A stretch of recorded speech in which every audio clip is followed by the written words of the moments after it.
Hello friends, good morning. హైదరాబాద్లో ఒక చిన్న ఇన్సిడెంట్ జరిగిందబ్బా. ఒక టోటల్ కుటుంబమే ఈ బెట్టింగ్ యాప్స్కి బలి అయిపోయిందనమాట. ఆత్మహత్య చేసుకొని చనిపోయింది. ఆ వీడియో లింక్ కూడా నేను మన కమ్యూనిటీ పోస్ట్లో పెట్టాను. ఒక 4 ఏళ్ల బాబా. పిల్లలు అన్నట్టు తల్లిదండ్రులకు ఒక ఒక ఒక రకమైన ఎమోషన్ ఉంటుంది. వాళ్ళని కూడా చంపుకున్నారంటే దాన్ని బట్టి మీరు ఊహించుకోండి. ఇప్పుడు 4 ఏళ్ల బాబు, మా ఫాదర్ అంటే మా తండ్రి వచ్చి నాకు కూల్ డ్రింక్ తాగిపిస్తున్నాడు అని చెప్పేసి తాగిండు చూడు. ఆయన ఎందుకు చనిపోతున్నాడు ఆ పిల్లోడికి కూడా తెలియదు. ఆ తండ్రి పడే వేదన, ఆ తల్లిదండ్రులు పడే వేదన, యాక్చువల్లీ ఆ తల్లికి ఏమైందో నాకు తెలియదు, కానీ ఆ తండ్రి పడే వేదన మాత్రము వర్ణాతీతం. ఆ బాధను తలుచుకుంటే నాకైతే రియల్లీ నాకు నిన్నటి నుంచి నిద్ర పడలేదు, డైజెస్ట్ కూడా ఇట్లేమంట. ఎందుకు పాపం ఆ పిల్లోడు చనిపోవడానికి కారణం ఏంటి? వీళ్ళ సెల్ఫ్ ఎజెండా గురించి, ఫైనాన్షియల్ స్టేటస్ ఇంప్రూవ్ చేసుకుందామని చెప్పేసి చాలామంది సెలబ్రిటీస్ కానీ పెద్ద పెద్ద ఫిల్మ్ యాక్టర్స్ కానీ ఈ బెట్టింగ్ యాప్స్ని ప్రమోట్ చేయడం వల్ల ఈయనకి ఎక్కడో ఎడిక్షన్ వచ్చింది. ఆ ఎడిక్షన్ వల్ల ఆయన ఏంటి విపరీతంగా అప్పులు చేసినాడు. అప్పులు చేసి ఉన్న ప్రాపర్టీస్ అన్నీ అమ్మేసుకున్నాడు, ఉన్న గోల్డ్ జ్యువెలరీస్ అమ్మేసుకున్నాడు. దాన్ని కాకుండా మొత్తానికి అట్లాస్ట్ ఎంతవరకు దిగజారిపోయినాడంటే వాళ్ళ కొడుకుకి పాయిజన్ కలిపేసి థమ్సప్లో పోసి ఇచ్చి తాగిపించేసి చంపేసినాడు అన్నమాట. అట్లాంటి ఇన్సిడెంట్స్ చూస్తుంటే మనకి ఎటువంటి కనువిప్పు కలగట్లేదు జనాలకి, ఎస్పెషల్లీ. ఎందుకంటే మనము ఇప్పుడు నేను ఎందుకంత ఆవేశంగా నేను మాట్లాడలేకపోతున్నానంటే నాకు అది డైజెస్ట్ అయితే నాకు ఇంకా స్టిల్ తిరుగుతూ ఉందన్నమాట నా మైండ్లో. అదే బాధ తలుచిపోతూ ఉంది. అరే ఇదేంట్రా బాబు, పాపం 4 years బాబు చనిపోయినాడని చెప్పేసి. ఓకేనా, వాళ్ళ ఫాదర్ ఓకే, ఆయన అప్పు బెట్టింగ్ ఆపినాడు, అదొక వ్యసనం లాంటిదమ్మా బెట్టింగ్ యాప్స్ అండి. ఇప్పుడు చాలామంది అనవచ్చు, భయ్యా మా అన్న చేసినందుకే, ప్రమోట్ చేసినందుకే ఇట్లా అయ్యిందా అని చెప్పేసి ప్రూఫ్ ఉందా నిదరా అని చెప్పేసి ప్రూఫ్ అడిగే క్యాండిడేట్ చాలామంది ఉంటారు. ఇక ప్రతిదానికి ప్రూఫ్ అని చేసుకుంటూ పోతే కాదు కదా, చూస్తే కనిపిస్తుంది కదా మనకి ఏమైంది, ఏం సంగతి అని చెప్పేసి. ఎందుకు భయ్యా ఇంత సైలెంట్గా మాట్లాడుతున్నాం, ఏంది నీ ఆవేశం అంతా ఎక్కడ పోయిందని చెప్పేసి అంటే నిన్నటి నుంచి డైజెస్ట్ అయితే లేదబ్బా నాకు. ఇది ఆ న్యూస్ అనేది డైజెస్ట్ అవుతుంది. ఫస్ట్ ఆఫ్ ఆల్ ఇప్పుడు ఎవరిని బ్లేమ్ చేస్తాం దీని గురించి? ఎవరిని బ్లేమ్ చేయలేం కదా. గవర్నమెంట్ డెసిషన్ తీసుకోవాలి అది ఇది అని చెప్పేసి మనం మాట్లాడుతూ ఉంటాము. గవర్నమెంట్ డెసిషన్ కాదబ్బా. ఇది ఏంటంటే ఒక దుష్టుడు, ఒక దుర్మార్గుడు చేసే పని, అది వాడి బలగం కానీ వాడి మనీ పవర్ కానీ ఎంతవరకు స్ప్రెడ్ అయిపోతుంది అంటే, ఎందుకు అంతగానో స్ప్రెడ్ అవుతుంది అంటే, ఫస్ట్ ఆఫ్ ఆల్ ఏంటంటే ఒక అమాయకుడు కానీ ఒక మామూలు మనిషి, నార్మల్ మనిషి ఏంటంటే ఆయన ఊరుకునే సైలెన్స్ని బట్టి ఉంటుంది అన్నమాట. సైలెన్స్. ఎందుకంటే ఇప్పుడు మనం అందరం ఏమనుకుంటామంటే మనం నార్మల్ జనాలం అని చెప్పేసి ఫీల్ అయిపోతాము. మనం సైలెంట్గా ఉంటాం అనమాట. అరే ఏమన్నా కానీ మనకి ఎందుకు మన కుటుంబానికి రాలేదు కదా ఈ బాధ అని చెప్పేసి మనము సైలెంట్గా ఉంటాం చూడండి. దానివల్ల చాలా ఇంపాక్ట్ జరుగుతూ ఉంటుంది అన్నమాట సొసైటీలో. మనము ఒక్కసారి మనం కొంచెం రియలైజ్ అయ్యి, అరే మన సైడ్ నుంచి మనం ఏం చేయగలుగుతాము అని చెప్పేసి కొంచెమన్నా సింపుల్ ఎథిక్స్ ఉన్నప్పుడు ఏమైపోతుందంటే ఇట్లాంటివన్నీ మనం ఆపడానికి శక్తి ఉంటుంది అబ్బా మనకి. కామన్ జనాలకి చాలా చేయొచ్చు, కానీ వాళ్ళు ఏంటంటే మనకెందుకులే, మన కుటుంబానికి రాలేదు కదా ఈ బాధ అని చెప్పేసి చేస్తూ ఉంటారు. నేనేం చెప్తున్నా బా, ఇది ఎంతమందికి వారికి స్ప్రెడ్ అవ్వాలి, అంతమందికి స్ప్రెడ్ అయితే కదా తెలిసేది జనాలకి. నా వీడియోస్కి రీచ్ రావట్లేదు, మీకు తెలుసు కదా. వీళ్ళు ఏం చేస్తున్నారంటే విపరీతంగా నా వీడియోస్ మీద రిపోర్ట్స్ కొట్టేసి దాన్ని ఎక్కువ స్ప్రెడ్ కాకుండా చేస్తున్నారు అనమాట. స్ప్రెడ్ కాకుండా చేస్తే ఏంటంటే ఈ ఇన్ఫర్మేషన్, వాల్యుబుల్ ఇన్ఫర్మేషన్ ఎవరు తెలియకుండా పోతుంది. అదే కదా నా బాధ అంతా. మీరు చేయాల్సింది ఒకటే అబ్బా, ఒక లైక్ కొట్టండి, మన వీడియోస్ని షేర్ చేయండి అబ్బా. షేర్ చేస్తే అట్లీస్ట్ జనాలకు స్ప్రెడ్ అవుతుంది కదా ఇన్ఫర్మేషన్ అనేది. కొంచెమన్నా కామన్ సెన్స్ ఉంచుకోండి అబ్బా ప్లీజ్. మీరైనా సపోర్ట్ చేయాలి కదా. నేను చెప్తున్నా కదా, వేరే వాళ్ళ వీడియోస్ మీరు చూసినప్పుడు, వాళ్ళు in case betting apps promote చేస్తున్నప్పుడు మీ సోషల్ రెస్పాన్సిబిలిటీ ఏదబ్బా, నువ్వు అడగాలి కదా, క్వశ్చన్ చేయాలి కదా, వాడికి చెప్పాలి కదా. వాడి వీడియోస్కి రిపోర్ట్స్ కొడితే కదా వాడికి తెలిసేది ఆ ఎఫెక్ట్ అనేది. నేను ఓన్లీ యూట్యూబర్స్ గురించి అన్నట్లే, సెలబ్రిటీస్ కూడా ఉన్నారు, చాలామంది ఫిల్మ్ యాక్టర్స్ ఉన్నారు, చాలామంది చేస్తున్నారు ప్రమోషన్స్. ఇప్పుడు వాళ్ళు ఏంటంటే చెప్తున్నా కదా, డబ్బులకి ఎక్కడ దాకనన్నా దిగజారిపోవడానికి వాళ్ళకి ఎటువంటి సంస్కృత లేదని చెప్పేసి అంటారు కదండి. అంటే means they will not feel hesitated. ఏమన్నా చేయొచ్చులే, మనకేంది, మన వరకు రావట్లేదు కదా అని చెప్పేసి, మనకి డబ్బులు మనకు వస్తున్నాయి కదా అని చెప్పేసి చేసుకుంటూ పోతా ఉన్నారు కదా. ఇప్పుడు వరకు ఇక్కడ వరకు వస్తూ ఉంది. ఇట్లాంటి కేసులు ఎన్నో ఉన్నాయబ్బా, కొల్లలు. ఎవడెవడు ఎంతెంత బాధపడుతున్నారో వాళ్ళకే తెలిసి ఉండాలా. అట్లాంటప్పుడు మీరు కొంచెమైనా రియలైజ్ కావాలి కదబ్బా కామన్ పీపుల్. ఓకే, మీరు ఎఫెక్ట్ కాలేదు, నేను చేయట్లేదు కదా, నా కుటుంబం చల్లగా ఉంది కదా అని చెప్పేసి ఆలోచించకండి అబ్బా. ఇట్లాంటి న్యూస్ ఇన్ఫర్మేషన్ స్ప్రెడ్ చేస్తేనే కదా తెలిసేది లోకానికి. ఈ బెట్టింగ్ యాప్స్ వల్ల జీవితాలు నాశనం అయిపోతున్నాయి అబ్బా, జీవితాలు నాశనం అయిపోతున్నాయి. వీళ్ళు యూట్యూబర్స్ అని, సోకాల్డ్ యూట్యూబర్స్ అని చెప్పేసి మిలియన్ సబ్స్క్రైబర్స్ పెట్టుకొని వీళ్ళు మాట్లాడుతూ ఉన్నారు చూడండి. వాళ్ళకి ఏంది ఓవర్ కాన్ఫిడెన్స్ అంటే, అరే ఒక 10 మంది పోతే ఏమైందిలే, ఇంకా మిగతా వాళ్ళు ఉన్నారు కదా అని చెప్పేసి మనం అనుకుంటాం కదా. అదే అనమాట మన మన బలహీనత. మాకు తెలుగు వర్డ్స్ కరెక్ట్ రావట్లేదు. నాకు కొంచెం ఎమోషనల్ కూడా చాలా సాడ్గా ఫీల్ అవుతా ఉన్నాను నేను. దాని గురించి నాకంతా ఆ జోషు, ఆ ఎనర్జీ అనేది బయటికి రావట్లేదు అనమాట. ఫస్ట్ ఆఫ్ ఆల్ ఈ ఇన్సిడెంట్ చూసినప్పటి నుంచి, ఎస్పెషల్లీ బెట్టింగ్ యాప్స్ వల్ల. ఓకే, సో హోప్ఫుల్లీ మీరైతే అర్థం చేసుకుంటారని చెప్పి నేను అనుకుంటున్నా.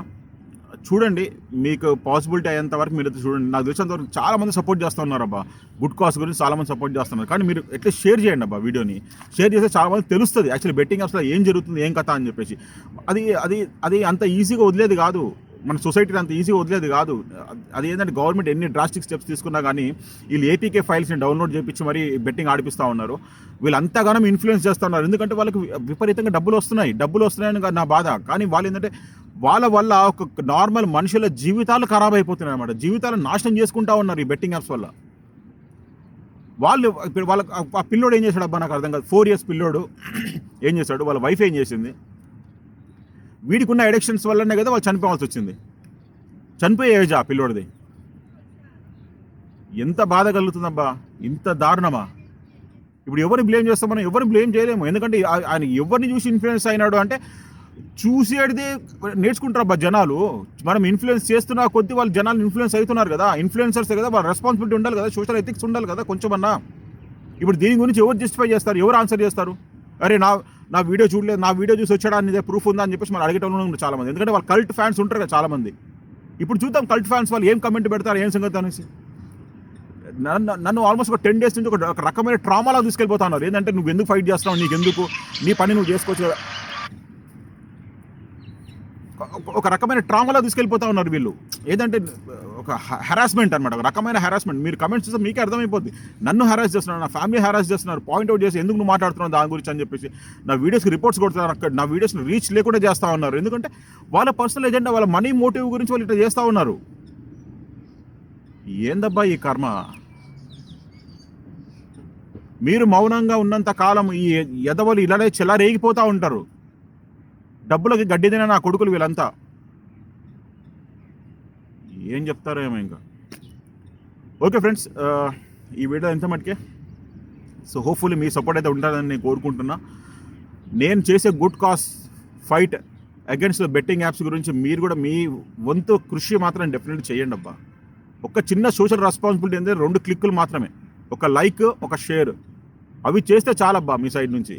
అవి చేస్తే ఆటోమేటిక్లీ ఇది రీచ్ పెద్దయి జనాల అందరికీ అవేర్నెస్ పెరగాల. First of all betting apps వల్ల జీవితాలు నాశనం అవుతున్నాయి. ఎవడన్నా యూట్యూబర్ బెట్టింగ్ యాప్స్ని ప్రమోట్ చేయడానికి భయపడాలి అంటే మీరు మీ కృషి మీరు చేయాల్సిందే కంపల్సరీ మీ సైడ్ నుంచి. అప్పుడే కదా ఈ న్యూస్ అనేది, ఇన్ఫర్మేషన్ అనేది స్ప్రెడ్ అవుతుంది చాలా మందికి. ఇప్పుడు చాలా మందికి ఏంటంటే నాకు తెలిసినంత వరకు ఈ న్యూస్ ఛానల్స్ వరకు, మెయిన్ మీడియా న్యూస్ ఛానల్స్ వరకు ఎవరు స్ప్రెడ్ చేయట్లేదు న్యూస్. కొన్ని న్యూస్ ఛానల్స్లో చిన్న క్లిప్పింగ్ బైట్స్ లాగా వస్తూ ఉన్నాయి. కానీ ఒక కుటుంబం నాశనం అయిపోయింది అబ్బాయి బెట్టింగ్ యాప్స్ దయ వల్ల. అట్లాంటి ఎన్నో కోకొల్లల కుటుంబాలు ఉన్నాయి సొసైటీలో. మనకు తెలియదు, వాళ్ళు సఫర్ అవుతూ ఉన్నారు, వాళ్ళ ఫ్యామిలీస్ దూరం అవుతూ ఉన్నారు. నేను పెట్టే లైవ్స్ వీడియోస్కి వచ్చి చూడండి ఒకసారి, చూస్తే మీకు అర్థమవుతుంది. యాక్చువల్లీ ఒక్కొక్కరు వచ్చి వాళ్ళ ఎక్స్పీరియన్సెస్ షేర్ చేసుకుంటుంటే, నేను నా ప్రాపర్టీ అమ్మేసుకోవాల్సి వచ్చిందన్న ఈ బెట్టింగ్ యాప్స్ వల్ల. అది బెట్టింగ్ యాప్స్ వల్ల డబ్బులు సంపాదించేటప్పుడు ఎవరు ఉండడు అబ్బా. వాళ్ళ బెట్టింగ్ యాప్స్ వల్ల లాజిక్ వెరీ సింపుల్. ఫస్ట్ 2 సార్లు ఇస్తుంది, 3 సార్లు లాగుతుంది, మళ్ళీ 2 సార్లు ఇస్తుంది, మళ్ళీ 4 సార్లు లాగుతుంది, మళ్ళీ 3 సార్లు ఇస్తుంది, దాని తర్వాత మళ్ళీ 5 సార్లు లాగుతుంది. అట్లా లాగి అది సైకలాజికల్గా మనిషిని ఎట్లా చేస్తుంది అంటే, మనిషికి ఆశ అనేది ఉంటుంది అబ్బా. మనిషి అనేది ఆశాజీవి. ఆ ఆశని వీళ్ళు క్యాష్ చేసుకుంటూ ఉంటారు అనమాట. నేను చెప్తున్నా కదా, మనకి నేటివిటీ ఫీలింగ్ ఉన్నప్పుడు మనం గ్రేట్ ఇండియన్స్ అన్న మాకు చెప్పుకుంటాం కదా. ఈ డబ్బులన్నీ చెప్తున్నా కదా, బెట్టింగ్ యాప్స్కి సంబంధించిన డబ్బులన్నీ చైనా కంట్రీకి వస్తున్నాయి అబ్బా. అది కూడా నేను ఓపెన్ హార్టెడ్గా చెప్తున్నాను నేను క్లియర్గా. వీళ్ళని మనం ఇండైరెక్ట్గా మనం ఫైనాన్షియల్లీ సపోర్ట్ చేస్తూ ఉన్నాం. ఎందుకంటే ఈ బెట్టింగ్ యాప్స్ ట్రాప్స్లో మనం పడిపోతున్నాం. మన యువత మొత్తం ఈ బెట్టింగ్ యాప్స్ ట్రాప్లో ఇట్లా కుషించిపోయినారు మొత్తం టోటల్గా. మందు తాగడము, సిగరెట్ తాగడం, అది కూడా అడిక్షనే కదా అని చెప్పేసి అది అడిక్షన్. వాడు సెల్ఫ్ డిస్ట్రక్షన్ చేసుకుంటాడు. కానీ ఈ బెట్టింగ్ యాప్స్ అడిక్షన్ వల్ల ఏమవుతుందంటే వాళ్ళ ఫ్యామిలీని డిస్ట్రక్ట్ చేసేస్తున్నాడు మొత్తం. వాడి కెరియర్ గోల్ ఉండదు, వాడి ఫైనాన్షియల్ స్టేటస్ మొత్తం డౌన్ అయిపోతుంటుంది. వాడు ఏమైపోతాడు చెప్పు, ఇంకా వాడు సోషల్ మారల్స్ అన్నీ డౌన్ అయిపోయి వాడు ఇంకా ఈ లెవెల్ వరకు వచ్చేస్తారనమాట. ఆత్మహత్య లాస్ట్. పోనీ చాలామంది అనుకుంటారు, అరే వాడి కర్మకు వాడు చనిపోయాడు కదా అని చెప్పేసి అనుకుంటారు. ఆ కర్మ అనేది మనకు వచ్చేంత వరకు మనం అట్లనే ఫీల్ అవుతుంటాం అనమాట. ఆ కర్మ అనేది మనకు వచ్చేంత వరకు మనం అట్లా ఫీల్ అవుతుంటాం. కాబట్టి మన సోషల్ రెస్పాన్సిబిలిటీ ఏంటంటే ఇట్లాంటివి ఇంకా ఇన్సిడెంట్స్ కాకుండా చూడాలంటే అట్లీస్ట్ మన వీడియోస్కి లైక్ చేయండి అబ్బా ప్లీజ్. లైక్ చేసి సపోర్ట్ చేయండి అబ్బా. ఒక గుడ్ కాజ్ గురించి ఫైట్ చేస్తాం, సపోర్ట్ చేయండి. నాకు తెలుసు నా ఛానల్ చాలా ట్రబుల్లో ఉందని నాకు తెలుసు. నాకు ఆల్రెడీ 2-3 స్ట్రైకులు అయితే 2 స్ట్రైక్స్ పడ్డాయి ఆల్రెడీ. ఇంకో స్ట్రైక్ పడితే నా ఛానల్ ఎగిరిపోవడానికి ఛాన్సెస్ ఉన్నాయి 100%. ఏందబ్బా ఈ కర్మ, బెట్టింగ్ యాప్స్ అని చెప్పేసి. ఆ యూట్యూబర్స్ భయపడాలి, బెట్టింగ్ యాప్స్ పెట్టాలి. ఒక యాప్ ప్రమోట్ చేసినప్పుడు నాకు ఒక చిన్న లాజిక్ అర్థం కాదబ్బా. మీరు అట్లీస్ట్ వాడి వీడియోస్ చూసినప్పుడు బెట్టింగ్ యాప్స్ ఏమైనా యాడ్ వాడు ప్రమోట్ చేసినప్పుడు మీరు కొన్ని క్వశ్చన్ చేయండి స్ట్రైట్ అవే. నువ్వు ఎన్ని డబ్బులు సంపాదించినావు ఈ బెట్టింగ్ యాప్స్? నువ్వు మాకు ప్రమోట్ చేస్తున్నావు బాగానే ఉంది. నువ్వు బెట్టింగ్ యాప్స్ నువ్వు వాడినావా? ఫస్ట్ ఆఫ్ ఆల్ నువ్వు వాడినప్పుడు నువ్వు ఎన్ని డబ్బులు ప్రమోట్ చేసినావు, ఎన్ని డబ్బులు సంపాదించినావు నువ్వు? మాకు ఆ ప్రూఫ్ చూపించని చెప్పి నువ్వు అడగొచ్చు కదా. ఇప్పుడు నేను చనిపోయినారా అని చెప్పేసి నేను ప్రూఫ్ చూపిస్తున్నా, కనిపిస్తుంది మనకి. కమ్యూనిటీ పోస్ట్ కూడా ఉంది ఆ డీటెయిల్స్. వాళ్ళని అడగండి మీరు. ఒకసారి సింపుల్ క్వశ్చన్ అడగండి. నువ్వు నాకు చెప్తున్నావు కరెక్టే బెట్టింగ్ యాప్స్ ఆడమని చెప్పేసి, నువ్వు ఎన్ని డబ్బులు సంపాదించి ఇప్పుడు బెట్టింగ్ యాప్స్లో అని చెప్పేసి ఒక క్వశ్చన్ అడగొచ్చు కదా. వాడిని పెట్టమని చెప్పు, స్క్రీన్ షాట్స్ పెట్టమని. అరే నేను ఇన్ని డబ్బులు ఆడినా, ఇన్ని డబ్బులు నాకు వచ్చినాయని చెప్పేసి స్క్రీన్ షాట్స్ పెట్టమని చెప్పు. ఎప్పుడు పెట్టలేడు, ఎందుకంటే వాడు ఆడాడు. అర్థమైందా? ఇట్లాంటి ఎడిక్షన్స్ సైట్స్కి కానీ, ఎడిక్షన్ ఐటమ్స్కి కానీ ఎవ్వడు ఏ సెలబ్రిటీ అన్నా కానీ, ఏ హీరో అన్నా, ఏ హీరోయిన్ అన్నా కానీ వాళ్ళు ఆడరు. వాళ్ళు ఓన్లీ ప్రమోట్ చేస్తారు. ఎందుకంటే వాళ్ళకి డబ్బులు వస్తాయి కాబట్టి వాళ్ళు ప్రమోట్ చేస్తారు. అంటే డబ్బులకి గడ్డి తినే రకాలు అనమాట వాళ్ళు. ఈవెన్ సోషల్ ఇన్ఫ్లుయెన్సర్స్, యూట్యూబర్స్ మాత్రం విపరీతంగా స్ప్రెడ్ చేస్తారు అబ్బాయి బెట్టింగ్ యాప్స్. ఎందుకంటే మనం మెయిన్ స్ట్రీమ్ మీడియాస్లో మనం బెట్టింగ్ యాప్స్ ప్రమోట్ చేయలేము ఎక్కువ. ఇప్పుడు చాలామంది అంటారు కాదు భయ్యా, ఇప్పుడు నువ్వు క్రికెట్ స్టేడియంస్లో అక్కడిక్కడ క్రికెటర్స్ వాళ్ళ అందరూ చేస్తున్నారు కదా, దాంట్లో ఐపీఎల్లో కనిపిస్తుంది కదా అని చెప్పేసి అంటే అదే మన కర్మ, అదే మన దౌర్భాగ్యం అనుకోవాలి. ఇంకా ఏం చెప్తాను చెప్పండి. ఇంకా జీవితాలు నాశనం అయిపోతాయి అబ్బా. బెట్టింగ్ యాప్స్కి దయ ఉంచి బెట్టింగ్ యాప్స్ మీదకి పోకండి.